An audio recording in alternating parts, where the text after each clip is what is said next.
In the next two videos, we'll turn our attention to price floors and their effects. In this video, we'll look at the first two effects and cover one of the most well-known price floors, the minimum wage. Let's get started. A price floor is a minimum price allowed by law. That is, it is a price below which it is illegal to buy or sell. It's called a price floor because you cannot go below the floor. We're going to show that price floors create four significant effects: surpluses, lost gains from trade, wasteful increases in quality, and a misallocation of resources. We're going to go through these each in turn. Before we do so, however, it's worthwhile asking this question. Price floors are less common than price ceilings. Why is this? That is, it's more common to see a price being held below the market price than it is to see a price being held above the market price. Why? One reason may be political. That is, there are typically more buyers of goods than there are sellers of goods. So when you hold a price below the market price, you may benefit, or at least appear to benefit, more buyers, more people, more voters than when you hold a price above the market price, which would appear to harm buyers. Now, interestingly, the paradigmatic, the classic case of a price floor is the exception which proves the rule, because the classic case of a price floor is a good for which there are more sellers than there are buyers. So here's a case where the price is kept above the market price, and it makes sense politically because there are lots of sellers compared to buyers. So what is this good for which price floor is common and for which sellers exceed buyers? We'll get to that in just a moment. Think about it. So one of the things which a price floor does is it creates surpluses. Okay, now have you thought of the good which a price floor is common, and it's a good for which the number of suppliers exceeds the number of buyers? Well, the minimum wage is a price floor. The minimum wage is a price below which you cannot sell labor. And the suppliers of labor exceed the buyers of labor. So it's not surprisingly that a minimum wage is often politically successful. Now, who will the minimum wage affect? Workers with very high productivity who are already earning more than the minimum wage. They're not going to be affected by the minimum wage, perhaps at all. Instead, it will affect the least experienced, least educated, least trained workers. Low-skilled teenagers, for example, are most likely to be affected by the minimum wage. Now, I said that a price floor creates surpluses. A minimum wage is a price floor, so it's going to create a surplus. A surplus of labor we call what? We say a gaggle of geese, a pride of lions. A surplus of labor is called unemployment. So let's look with our model to understand how a minimum wage can create unemployment, particularly among the least skilled workers. Okay, here's our standard diagram, except we're going to put the quantity of labor, especially unskilled labor, on the horizontal axis, the wage or the price of labor on the vertical axis. There's our supply curve. There's our demand curve with the market wage and the market employment level. Now we're going to add the minimum wage. This is a price floor below which it is illegal to buy or sell this good, labor. Now we just read the consequences of the price floor off the diagram.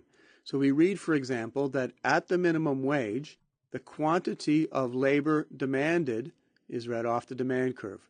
Remember, this is the demand for labor. So this is the quantity of labor demanded. And at the minimum wage, the quantity of labor supplied is read off the supply curve. Let's put that point on. That's QS. So we have QS units of labor supplied, QD units of labor demanded. QS is bigger than QD, so the difference between them is a surplus of labor, also known as unemployment. Now, the minimum wage is a controversial and hotly debated issue. Some academic results indicate that the unemployment effect of a modest increase in the minimum wage would not be substantial. At the same time, however, we also have to recognize that a modest increase in the minimum wage would not have big benefits either.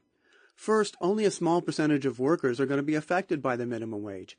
97% or so of workers already earn more than the minimum wage. In fact, even among young workers, 94% or so, less than 25 years of age, they already earn more than the minimum wage. At best, the minimum wage will raise the wages of some low-skill and young workers, most of whose wages would have increased anyway as they became more skilled. At worst, the minimum wage will increase the price of a hamburger, create some unemployment, and or keep some teenagers in school for a bit longer. Not all necessarily bad things. What, however, about a larger increase in the minimum wage? Few economists doubt that a large increase in the minimum wage would cause serious unemployment. After all, we could not create prosperity by raising the minimum wage higher and higher. If a minimum wage of $10 an hour is a good idea, what about $15? What about $20, $25, $100, $500 an hour? Would we all be rich at that point? Would we all be receiving wages of $500 an hour? Of course not. Most of us would be unemployed. So a large increase in the minimum wage is going to cause serious unemployment. And a good example of this is Puerto Rico in 1938. Congress actually set the first minimum wage at this time at 25 cents an hour. That may seem low, but that's at a time when the average wage in the United States was still less than $1 an hour, with 62.5 cents an hour. Congress, however, forgot to exempt Puerto Rico, when the average wages in Puerto Rico at that time were much lower than in the rest of the United States, only 3 cents to 4 cents an hour. So this modest increase in the minimum wage for the continental United States was a huge increase in the minimum wage for Puerto Rico. And lots of Puerto Rican firms went bankrupt. It created devastating unemployment. In fact, Puerto Rican politicians came to Washington to beg for an exemption to get them out of the minimum wage. So a large increase in the minimum wage would certainly cause substantial and serious unemployment. We do see higher minimum wages in other countries. The minimum wage in France is higher than the U.S. relative to average wages in those two countries. In addition, labor laws in France make it very difficult to fire workers once they have been hired. As a result, firms in France are very reluctant to hire new workers. Younger workers are especially affected because they're less productive, and also they're less known commodities, so the risk of hiring them is greater. As a result, unemployment among young workers is very high in France. It was 23% in 2005, and that was long before the economic crisis, the financial crisis affecting the entire world.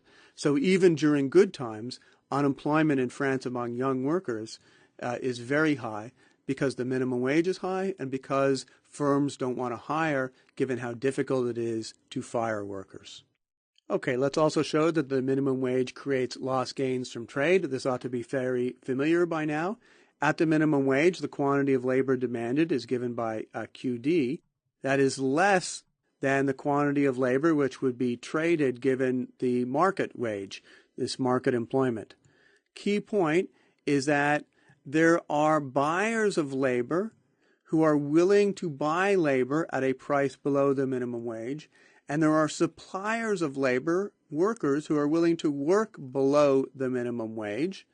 These deals would be mutually profitable, but they are illegal. So there are buyers of labor who are willing to buy below the minimum wage. There are sellers willing to sell. These deals would be mutually profitable, but they're illegal. They're not made. Because of that, there are lost gains from trade or a deadweight loss. Okay, so we have covered the first two effects of price floors, namely surpluses and lost gains from trade. In the next lecture, we will use a slightly different example to look at wasteful increases in quality and a misallocation of resources. If you want to test yourself, click Practice Questions. Or if you're ready to move on, just click Next Video.